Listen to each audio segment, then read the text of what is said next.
where they were describing me in rather unkind forms, both with a missing tooth and a big puku. I didn't back down.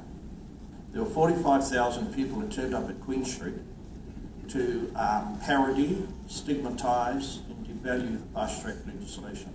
But because it went into coalition agreement, there's no backing down.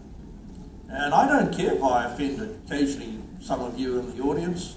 I don't wake up to do that. I wake up to make the Maori Party the Moa Party and to offend the Greens. That's my whole purpose in life as a politician. You haven't worked that out. Shit, you haven't been reading the news.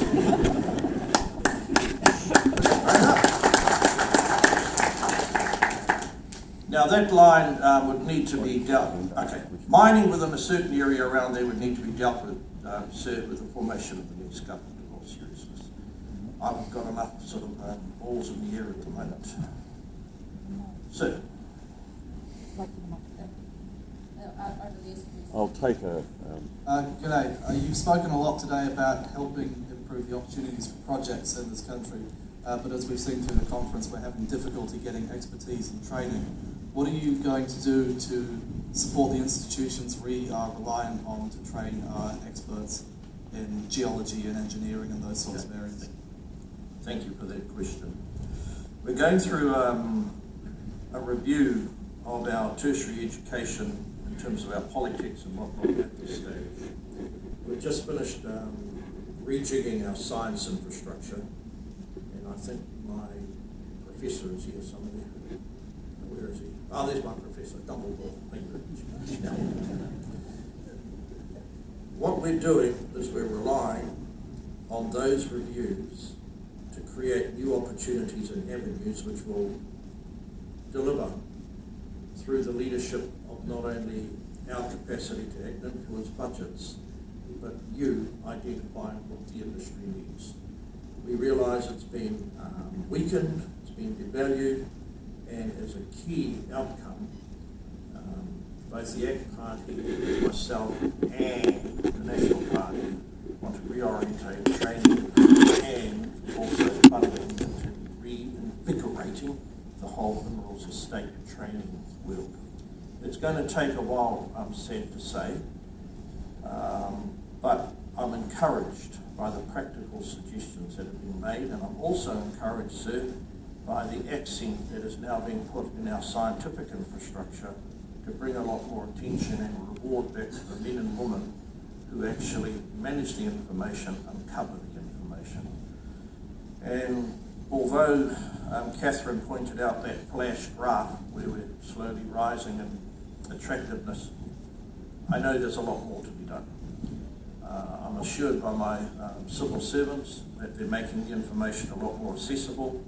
I'm looking forward to finding maybe, I don't know, somewhere between 10 and $20 million so that we can help expedite the discovery of new information of a mineral character in the way that the West Australian government does, and works in a practical sense with the firms over there. Okay, next question.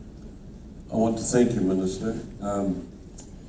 What they say about depression, what happens before is oppression. And we've come from a very oppressive time in the rural sector. And I'm a farmer, and it's not my fault. I just happen to love the land and the stock.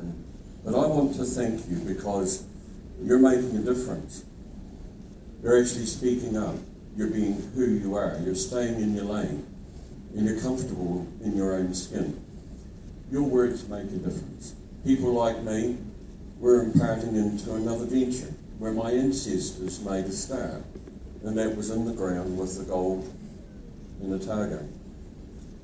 Currently, I reside half the week in Southland, but I want to invite you to make a difference into Southland. It desperately needs what you're speaking about. We have regional and local bodies. They're confused. They even fight each other down there. It's possible to get an answer out of one local body to find it's reputed with another.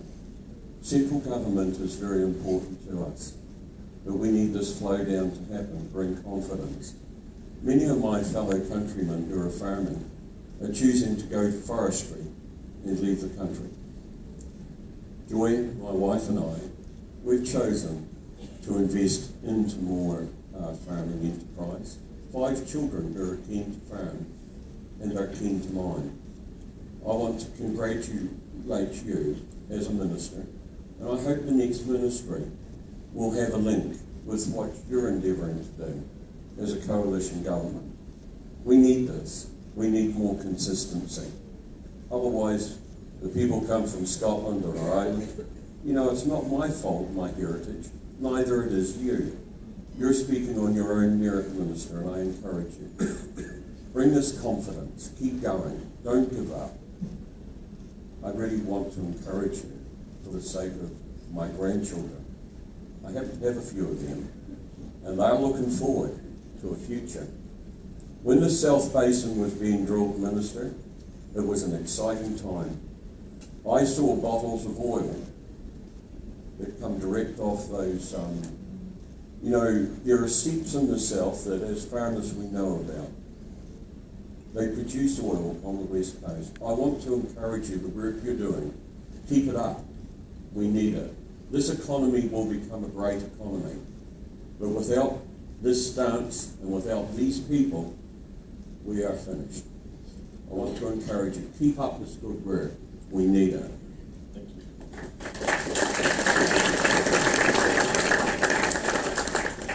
Ladies and gentlemen, after the, as Catherine talked about, the legislation, and I have to give a big shout out to Simon Court from the ACT Party.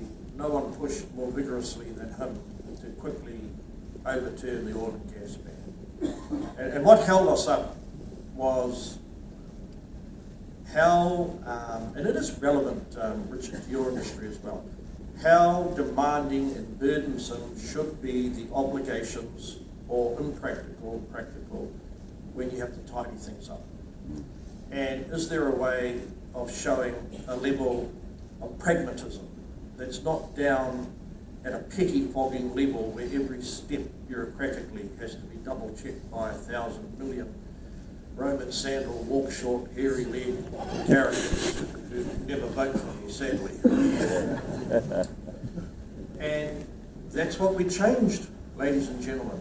We left some flexibility that when you tidy up, you can't recreate the Garden of Eden, but by Jove, we should accept and celebrate the fantastic job that the extractive sector nowadays does, and give them the chance to replicate that in the oceanic environment. I went to Singapore, Peter, and there are people on their way to the South Island at the end of this year, coming once again to look and to commit, subject to getting the right deal, into the Southern Basin. We're doing that on the basis of reversing that ban, number one. Number two, believing that if they have a contract, there'll be a poison pill in it.